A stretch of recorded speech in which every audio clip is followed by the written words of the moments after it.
Buenas noches, profe. Mi nombre es Manuela Correa López. En este video voy a realizar la sustentación del laboratorio número 1. Es importante tener en cuenta que para esta práctica se realizaron dos tipos de circuitos. El primero con un transistor PJT y el segundo con un transistor MOSFET. Primero vamos a dar la explicación para el análisis del circuito BJT. En el caso del análisis en DC, sus capacitores desaparecen. Esto se debe a que su reactancia tiende a infinito. Posteriormente se resuelve el paralelo entre las resistencias y se hace un divisor de voltaje para poder calcular el dB. Luego se resuelve la malla de entrada y la malla de salida para poder calcular el ICQ y el BCQ. Gracias al libro de Saban se pudo obtener la siguiente ecuación. Dicha ecuación será de gran utilidad para poder calcular el valor del BCE' y del IC'. Aquí podemos observar los valores que se obtuvieron. En esta gráfica se puede apreciar la recta de carga en DC y la recta de carga en AC. Se puede corroborar que ambas rectas se cruzan en el punto de operación. Posteriormente se graficó, se calculó el voltaje B sub 0 máximo o el voltaje de excursión. Este se obtuvo restando el voltaje BCE' al BCEQ. Y eso nos dio 1.25, lo que quiere decir que cuando llega a 1.25 voltios, esta señal se recorta y lo mismo sucede cuando llega a menos 1.25 voltios. Para el análisis en pequeñas señales se pueden calcular las impedancias de entrada y salida y las ganancias de voltaje y de corriente. Para la impedancia de entrada se resuelve la primera malla y a partir de ello podemos calcular que su impedancia de entrada es de 2.94K. Lo mismo se hace para la impedancia de salida. Esta tiene un valor de 3.44 ohms. Luego, para calcular la ganancia de voltaje, se hace una relación entre el voltaje de salida y el voltaje de entrada. Y gracias a este análisis se puede obtener que la ganancia de voltaje es aproximadamente 1. Para la ganancia de corriente se hizo exactamente la misma relación. Se hizo la relación de la corriente de salida sobre la corriente de entrada. Qué pena. Y nos dio que la ganancia de voltaje es de 14.20 amperios. En respuesta de frecuencia, este es el circuito que se tiene. Lo primero que hay que hacer es calcular el valor de la frecuencia de cada uno de sus capacitores. Para ello se resuelven los capacitores aparte, es decir, en el caso de que se quiere calcular el capacitor 1, se desaparece el capacitor número 2 y así sucesivamente. Para ambos capacitores se realiza el mismo procedimiento, se calcula su resistencia equivalente y a partir de esta fórmula se puede calcular la frecuencia para cada uno de esos capacitores. En el caso de alta frecuencia, se aparecen otros capacitores, estos se obtuvieron a partir del datasheet. Luego, a partir del datasheet se obtuvo un capacitor que vale 140 picofaradios. Y esta es la ecuación que debemos utilizar para poder calcular la función de transferencia.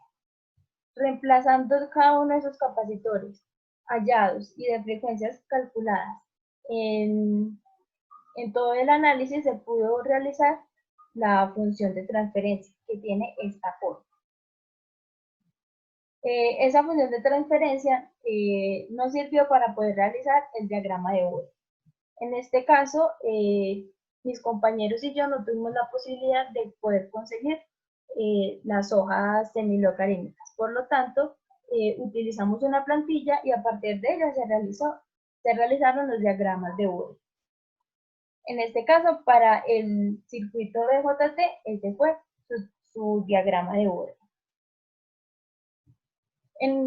Listo, entonces seguimos con el análisis en la simulación. Para los análisis de simulación lo que se buscaba era corroborar los valores teóricos con los simulado.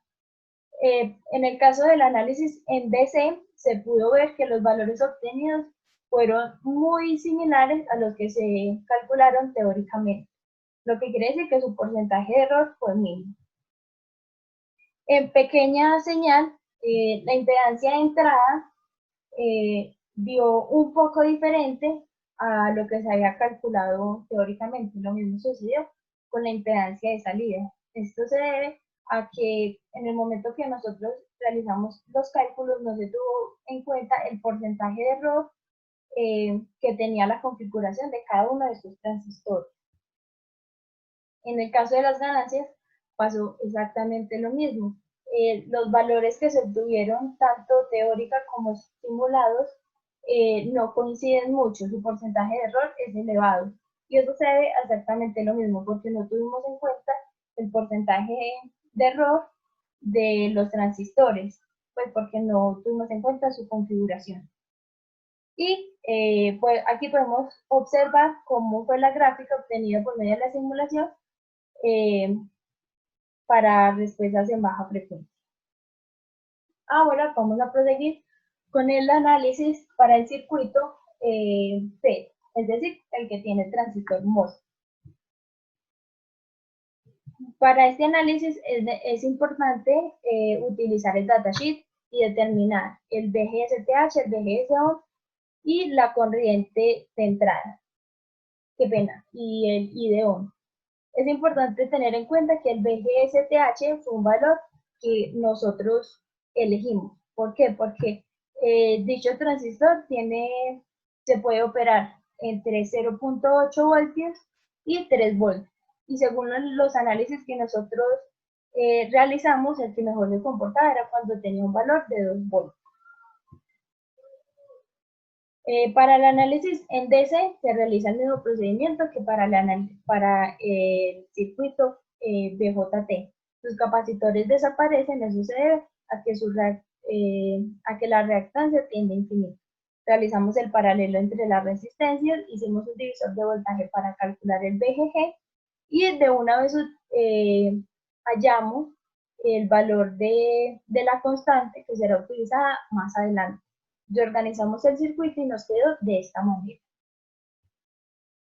Resolvimos la malla de entrada y ahí se encontró el VGS1 y el ID1.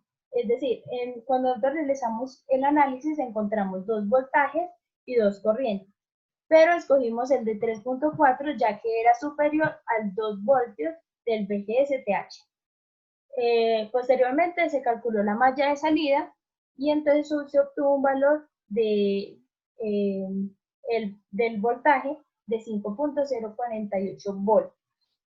A partir de estos datos se pudo encontrar el punto de operación que es 10 voltios, que es de 5.048 voltios y una corriente de 6.19 miliamperios. Y al igualar la corriente a cero y el voltaje a cero, se encontró el valor del BDS y del ID.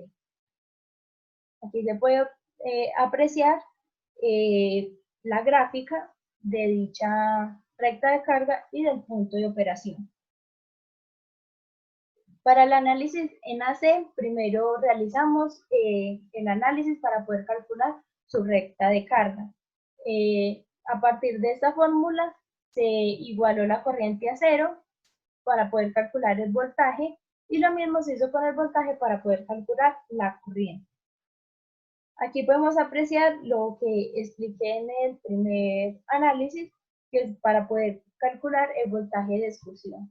Esa fue la gráfica que se obtuvo, que es decir que el voltaje VOmax es de 3.695 voltios y lo que quiere decir que la señal cuando llega a ese valor se recorta y lo mismo pasa cuando llega a menos 3.69 voltios. Para el caso de pequeña señal, se inició calculando la admitancia. Esto se calcula realizando esta derivada y eso nos da que la admitancia tiene un valor de 8.761 milis. Se calculó la impedancia de entrada y la impedancia de salida. Y posteriormente se calculó la ganancia de voltajes haciendo la relación. Esto nos dio que la ganancia de voltaje fue de menos 2.89 y la ganancia de corriente fue de menos 1.38K. Para el análisis en baja frecuencia, este fue el circuito que vamos a utilizar. En el caso del capacitor 1 y del capacitor 2, hacemos lo mismo que hicimos en el primer análisis. Desaparecen los capacitores, que en este caso no vamos a calcular. Entonces se calculó la R equivalente para cada uno de ellos y se calculó su frecuencia a partir de la fórmula 1 sobre 2pi por la resistencia por su capacitor. Para el caso del capacitor CS ocurrió algo distinto. Esto se debe a que tocó resolver dos pasos. Lo primero que se hizo fue calcular la resistencia equivalente para ese capacitor y su frecuencia. Posteriormente fue necesario calcular la RT. Y eso nos dio un valor de 113.88 ohms. Con esos valores se reorganizó el circuito y se realizó un paralelo entre esas resistencias y se empleó la fórmula de la frecuencia. Eso nos dio que su frecuencia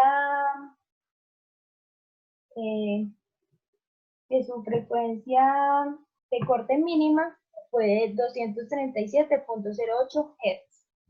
Ahora se procede a hacer el análisis en alta frecuencia. Para el análisis de alta frecuencia se utilizaron estos capacitores hallados por medio del datasheet. Pero en nuestro caso debíamos utilizar capacitores GD, GS y CDS. Para ello se hizo un análisis y se calcularon dichos valores a partir de los obtenidos por medio del datasheet. Se calcularon dos capacitores y pues se redujo el circuito, todo esto buscando minimizar el circuito, reducir el circuito. Se calculó la capacitancia de entrada y la capacitancia de salida y posteriormente se realizó el mismo paso anterior para poder calcular la frecuencia de cada uno de estos capacitores. Eso nos dio que la frecuencia máxima de corte va a ser de 14.88 MHz. Con los valores de los capacitores, con el valor de las frecuencias obtenidas para cada uno de esos capacitores, se calcularon los polos y los ejes. En este caso es la función de transferencia y lo único que se hizo fue reemplazar dichos valores calculados por medio de estas fórmulas para poder realizar nuestro diagrama de Bode a partir de dicha función. El diagrama de Bode obtenido fue el siguiente y este se obtuvo pues gracias a esta ecuación encontrada. Para el análisis en la simulación se pudo concluir que los resultados obtenidos teóricamente coincidieron bastante bien con los encontrados por medio de la simulación. Su porcentaje de error fue mínimo, en uno se obtuvo un porcentaje de error de 8.3% y el otro fue de 15%. En el caso de las pequeñas señales, lo que se busca era corroborar el valor de las impedancias. Se pudo analizar, se compararon con los valores obtenidos teóricamente y todos los valores coinciden bastante bien. Pero en el caso de las ganancias, nuestro porcentaje de error fue bastante alto. Tuvimos un porcentaje de error del 66%. Esto se debe a lo que nosotros no tuvimos en cuenta la configuración de dicho transistor. Espero, profe, que haya quedado todo claro. Muchas gracias y feliz noche.